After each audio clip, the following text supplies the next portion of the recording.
나와 너를 위한 잔소리. 안녕하세요. 오이과학의 루틴쌤입니다.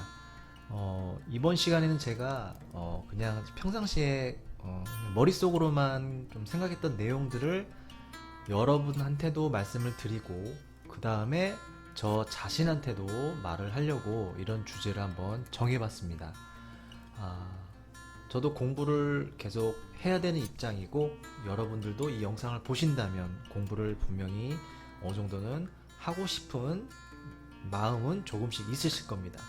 그러나 저도 그렇고 여러분도 그렇고, 우리는 항상 공부를 할 때 좀 힘들고 피곤할 때, 공부하기 싫을 때면 핑계 아닌 핑계를 조금씩 대고 있습니다. 오늘은 이 핑계에 대한 말을 간단히 말씀을 해보고자 합니다. 말을 해보고자 합니다. 저도 어릴 때부터 공부를 했고 지금도 공부를 하고 있지만 핑계는 빠질 수가 없습니다. 그 중에서 제가 어릴 때 가장 많이 했던 핑계는 바로 게임과 관련된 핑계였습니다. 저도 게임을 참 좋아했는데 지금도 좋아하고, 나이 먹어서도 참 게임 좋아하는 건 여전한데요. 아무튼 어릴 때 게임을 할 때 공부를 함에도 불구하고 게임을 꼭 하고 싶어서 게임 한 번만 하고 공부를 해야겠다는 생각을 종종 했습니다. 그리고 그러한 유혹에 여러 번 빠지기도 했고요. 어릴 때 많이 했던 게임인데 요새는 잘 안 합니다. 이 게임을 말이죠. 게임을 할 때면 참 기분이 좋습니다. 모든 게 다 어떤 스트레스나 고민, 걱정이 다 사라지고 이 게임을 이겨야겠다는 그런 생각만으로 집중을 하다 보면 다른 고민은 없어지고 좀 기분도 좋아지는 것 같은 느낌이 들곤 합니다. 하지만 결국 게임을 다 마치고 그 다음에 공부를 하려고 하면 더 힘들어지는 것은 항상 겪었던 일입니다. 하지만 이런 핑계를 벗어날 수가 없었어요. 얼마나 벗어나기 위해선 엄청난 마음가짐과 욕심, 의지가 필요한지 저는 절실히 느끼고 알고 있습니다. 그리고 자주 했던 핑계가 또 있죠. 지금도 이런 핑계로 공부를 좀 미루곤 하지만 잠과의 싸움입니다. 잠은 정말 천하장사도 잠은 못 이긴다고 하죠. 수업 중이나 아니면 학원에서 공부를 할 때 정말 잠이 오는 순간이면 정말 그만큼 힘든 것도 없습니다. 잠을 깨고 싶은데 깨지지도 않고, 그렇다고 그냥 자자니 공부를 못하고, 이렇게 딜레마에 빠지지만 결국 승리하는 것은 내 의지가 아닌 바로 잠일 것입니다. 정말 체력이 많이 졸리는 것도 어느 정도 좀 체력과 관련이 있다고 하는데, 그건 사실인지 모르겠지만 어쨌든 잠과의 싸움도 저와 여러분은 공부를 하는 동안은 끝까지 해야 될 것 같습니다. 이러한 핑계, 잠 또는 게임과 관련된 핑계로 공부를 조금은 뒤로 미루기도 하지만, 제가 과학을 공부하는 입장에서 가장 안타까운 핑계는 바로 이겁니다.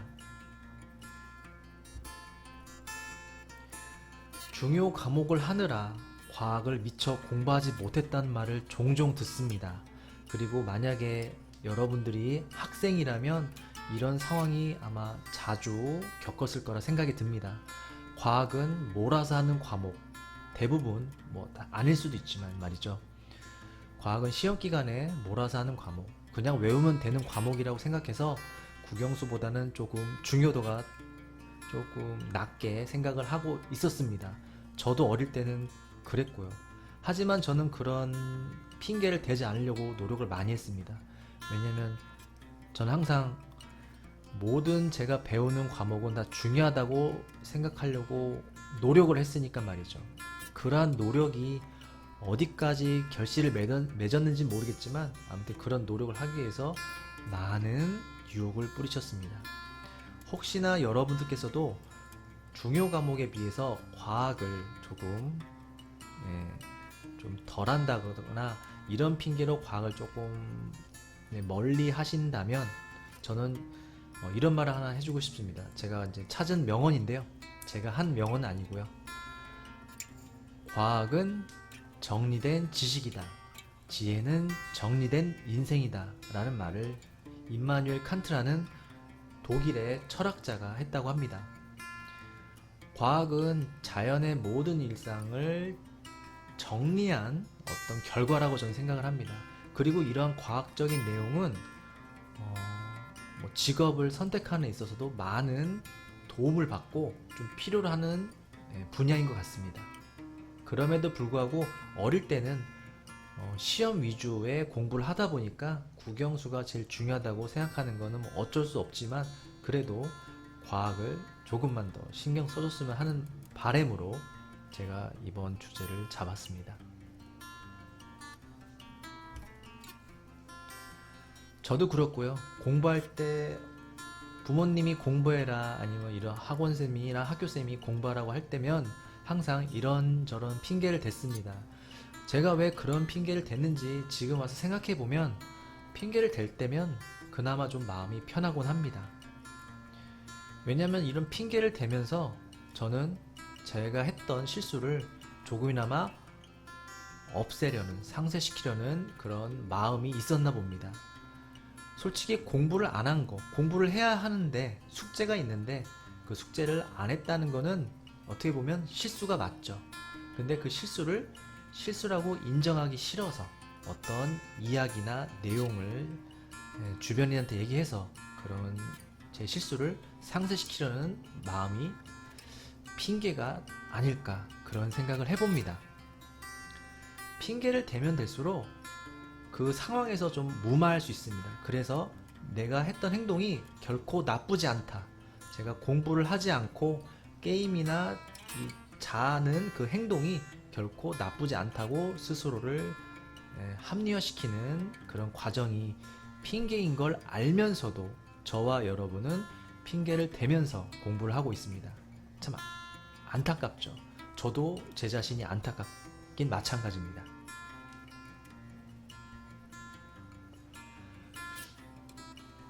우리는 사람인지라 핑계를 대지 않을 수는 없습니다. 하지만 핑계를 댈 땐 조금만 최대한 핑계를 대지 않으려고 마음을 먹으면서 공부를 하셔야 그나마 공부가 늘지 않을까 싶습니다. 저는 공부를 항상 얘기할 때는 음식이나 운동에 비유를 하는데 지금 여기 멋진 산이 보이죠?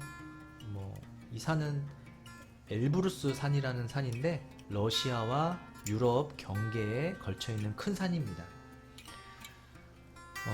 그 산이 중요한 게 아니고요. 이 산을 여러분들이 등산을 한다고 상상을 해봅시다. 저 산 지금 보시겠지만 눈 외에는 아무것도 없습니다. 그런데 누군가는 저 산을 오르기도 하고요. 누군가는 저 산을 올라갈 생각을 하지도 않습니다. 올라가는 사람들은 자신만의 그만의 이유를 만들면서 등산을 하고 등산을 하지 않는 사람들은 그 나름대로의 이유를 만들어가며 등산을 하지 않습니다. 하지만 우리는 등산을 하고 안 하느냐를 결정하는 게 아닙니다.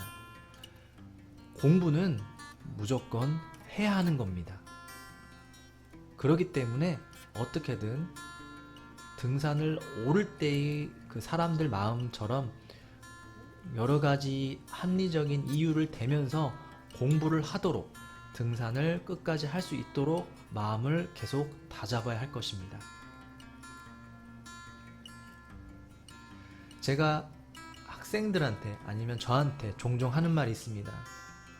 지금 여러분들이 오늘 공부를 하기 전에 이런저런 핑계로 공부를 안 했다면 그리고 안 할 거라면 이 마지막 문장을 좀 유념해 주셨으면 좋겠습니다. 한 번뿐인 이 시간이요. 안녕. 지금까지 루틴쌤이었습니다.